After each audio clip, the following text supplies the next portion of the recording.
येवला तालुक्यातील अंगणगाव येथे येवला नाशिक महामार्गाच्या कामासाठी शेतजमिनी बाधित होत असताना कायदेशीर भूसंपादन प्रक्रिया न करता काम सुरू केल्याचा आरोप शेतकऱ्यांनी केला आहे। सुमारे 100 ते 150 शेतकरी बाधित होत असून प्रशासनाने तातडीने न्याय द्यावा अशी मागणी करण्यात आली आहे। मौजे अंगणगाव येथील सर्वे नंबर 77-1 आणि 77-2 मधील शेतजमीन रस्त्याच्या कामात बाधित होत आहे। संबंधित शेतकऱ्यांच्या म्हणण्यानुसार सुमारे 15 गुंठे क्षेत्र बाधित होत असून अद्याप कायदेशीर भूसंपादन प्रक्रिया पूर्ण झालेली नाही। रामाचे पिंपळस ते येवला या रस्त्याचे सुमारे 560 कोटी रुपयांच्या खर्चातून काम सुरू आहे। या कामासाठी बाधित होणाऱ्या शेतकऱ्यांना योग्य प्रक्रिया आणि मोबदला मिळावा अशी मागणी शेतकऱ्यांनी केली आहे। भूसंपादन न करता शेतकऱ्यांवर दबाव आणला जात असून पोलीस बळाचा वापर केल्याचा आरोप हर्षल दीपक पाबळे यांनी केला आहे। यापूर्वी येवला शहर पोलीस ठाण्यात बाधित शेतकऱ्यांवर गुन्हे दाखल करण्यात आल्याचंही त्यांनी सांगितलं।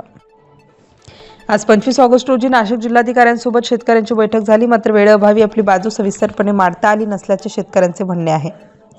शेतकऱ्यांनी रस्ता थांबवल्याबाबत जिल्हाधिकाऱ्यांनी हा वहिवाटीचा रस्ता असल्याने तो अडवता येणार नसल्याचे सांगितल्याचा दावा शेतकऱ्यांनी केलाय।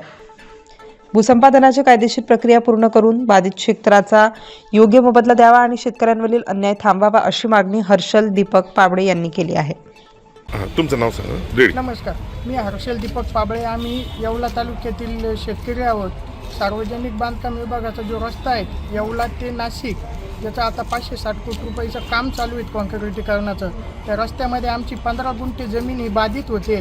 तर आम्ही सार्वजनिक बांधकाम विभागाला ही लेखी वारंवार आम्ही पत्रव्यवहार केले की आमची जी बाधित क्षेत्र होत आहेत ते कायद्यानुसार तुम्ही भूसंपादन करून घ्या आणि आमचे जे 100-150 शेतकरी त्यांच्यावर जो अन्याय होतो त्याच्यावर तुम्ही सहकार्य करा आणि जे काय कायद्यानुसार आम्हाला जो मोबदला होतो तो देण्यात यावा।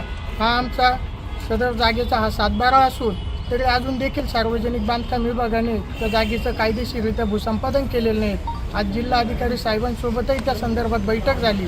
त्यांनी देखील सांगितलं की सार्वजनिक वहिवाटीचा रस्ता असल्याने तो तुम्ही अडवू शकत नाही, पण आमची जमीन रस्त्याच्या लगत असून ती 15 मीटरच्या आतमध्ये येते, ती सार्वजनिक बांधकाम विभागाने भूसंपादन करावी आणि आमच्यावर जे शेतकऱ्यांना अन्याय होतोय तो थांबवावा। किती शेतकरी एकंदर?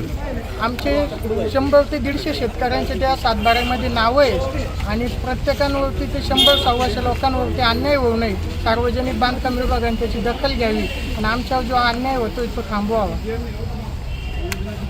स्टार न्यूजसाठी मोहसिन पठाण, नाशिक।